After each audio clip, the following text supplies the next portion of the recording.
Welcome to Logan Rangley Therapy. Stay a while. Happy Thursday! It is almost the weekend, and I am coming to you from a different spot today. I'm trying out a couple different backgrounds and seeing what kind of works. So I thought I would pop in today to my office and chat with you guys a little bit. I have my coffee with me today, so we're gonna do a little bit of a coffee talk, get kind of cozy. I got this for Christmas. I think it's so funny. I actually think it kind of looks like me. So it says Friday on it with some French fries. So this is in honor of it almost being the weekend. Cheers. Grab your coffee. Let's chat. So today I wanted to talk a little bit about therapy. I know I spend a lot of time talking about therapy with you guys and what to do and how to work on things and what I do in my office. But today in particular, I wanted to talk about the importance of therapy.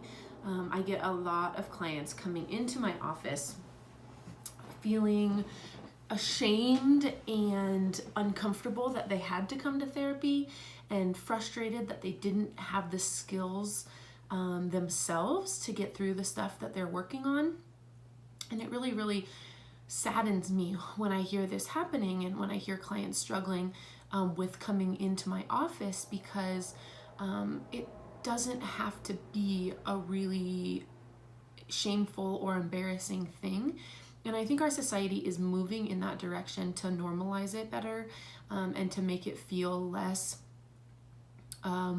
abnormal or scary. But I think that there's still a stigma around coming to therapy and what it means to go to therapy and to need help. And so I kind of just wanted to talk a little bit about that and try and normalize it a little bit, and kind of also talk about the differences between therapists and doctors, the similarities and the differences, and how we can maybe reframe the way we think about therapy to help us feel less uncomfortable about it. So there are, of course, some very big differences between therapists and doctors. The biggest one being how long you see them in the room. So when you go to the doctor, you only get to see them for a little bit, sometimes at most 20-ish minutes. And a lot of the time we come in with a list of things we want to talk to the doctors about because we very rarely get to see them. And so they often will get patients coming in with like 7 things that they want to quickly run through and talk about with the doctor. But the doctor really can only see you for a short period of time. And so they usually ask you to prioritize the things that you want to talk about and how quickly we can get through them, because the doctor wants to make sure that they're getting to the most important stuff, which is totally normal and what we need to happen in that setting. But the biggest difference with therapy is that I get you guys for 55 minutes to an hour once a week. And so we can cover a lot of ground in that period of time. And it can be really comforting when we have a lot of stuff we want to talk about, to get the one-on-one attention, to get to spend an hour breaking things down, getting deep into conversation around big topics, and getting to sort through stuff that's going on in our head. So I really, really appreciate that I get to spend an hour with my clients every day. And I'm really thankful that the job is such that I get to dedicate that much time to my clients and talk to them about the things that they're struggling with. But there are some similarities, and the similarities I like to talk about with my clients when they're feeling ashamed that they're coming to therapy is that mental health is just as important as physical health. And we, generally speaking, are supposed to go in for a physical every year to get our body checked out, to make sure that everything's working as it should, to make sure that our body is healthy. And we've been doing that since we were tiny children and our parents would take us in. And so it's not really surprising. We don't really bat an eyelash when we talk about having to go to the doctor, when we have to talk about having to go get our shots or anything like that. But when it comes to our mental health, we often really struggle with the fact that we have to go talk to someone.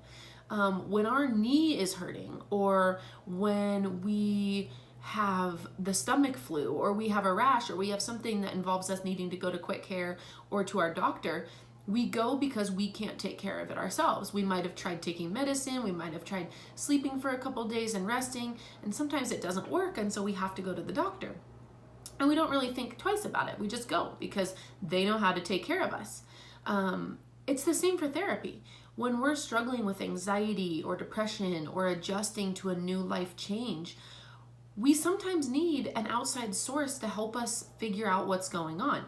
And it doesn't make us any weaker or less competent of a person if we need to ask for help. The hard part is sometimes with mental health is that it's invisible. Stuff that happens in our brain we can't always see. It definitely can show up in physical forms, but a lot of the time it's happening in our head. And so, it's a little bit different than if we had a rash or if we had a broken leg and we needed help from the doctor. We can't always see it. And so I think there's definitely that added component, but it shouldn't be treated any differently. With that being said, if we have a cold or the flu and we have to take a day off from work, not a problem. I think mental health days should be treated equally. If we're having severe panic attacks or we are just run down and tired and depressed and anxious, it should be able to be treated the same. We should be able to take a day off and call it a mental health day. Now, I also want to say that we don't want to use that as an avoidance technique, and as my clients and you guys on here know, if you've heard me talk about anxiety, we really don't want to avoid. So there is kind of a caveat there, not letting it be used as an excuse to avoid. But some days we just really need to take a mental health day. And so then also in terms of coming to the doctor, if someone, let's say, was diagnosed with diabetes or with some big medical condition and knew that they were going to have to take medication, it's the same sort of thing. When they know they have to take meds because something in their body is physically failing them or is not working properly, they go get the medication. And another big topic, and I'll talk about this more later, but is the topic of medication for mental health. And it's the same sort of thing. Sometimes our body is not producing enough of, or not producing at all, stuff we need to function better on a daily basis. And so sometimes we need to be put on medication to feel better. And it can feel very, very scary and hard. And it can make us feel like we are less than or not able to do it on our own.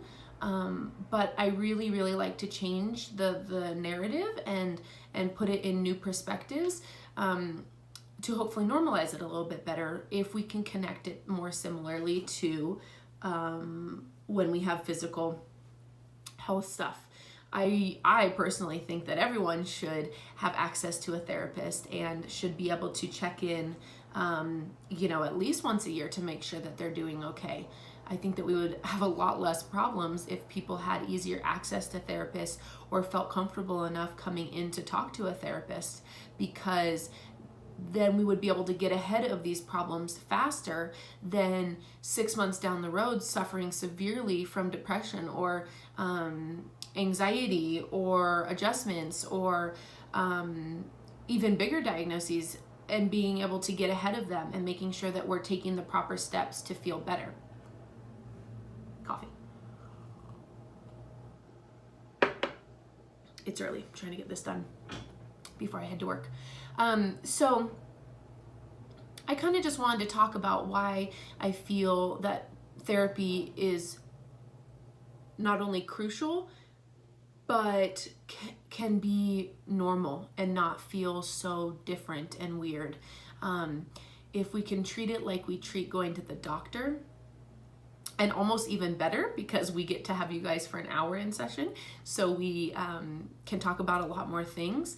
It doesn't have to feel as hard or shameful. Stuff that happens in our body and our mind are very, very connected, and we need to be taking care of ourselves, both physically and mentally. And so it's important to be able to talk about those things and to address them before they get out of hand. I talk to my kiddos all the time, my little kids that I get in therapy. as young as 5, and especially my teenagers, you know, we talk about how awesome it is that they're getting the help now and are able to address these things and have these skills so that when they head into adult life, they know how to handle their anxiety. They know how to handle their depression. They can identify their cues and triggers. They can identify the cognitive thoughts that are not helpful, and they can get ahead of this so that when they're older, they have a better control of their life. And also the importance of normalizing therapy. And so that if later on in life they do need to go to a therapist, they feel comfortable about it.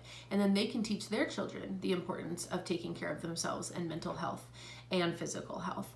And I have definitely seen a wave of the younger teens are a lot more open to talking about therapy. And I have a couple teens that will say, yeah, I was talking about you as my therapist. And then 3 of my other friends were like, oh, you go to therapy? I go to therapy too. And so I really, really love when I hear that kids are getting the help that they need and able to work through some stuff that they're struggling with now before it gets harder later. So I just wanted to talk a little bit about therapy and doctors and how they're connected and how they're different, in hopes that it will help you guys feel a little less uncomfortable about therapy and understand the importance of mental health in addition to physical health, and that hopefully you can reach out to someone.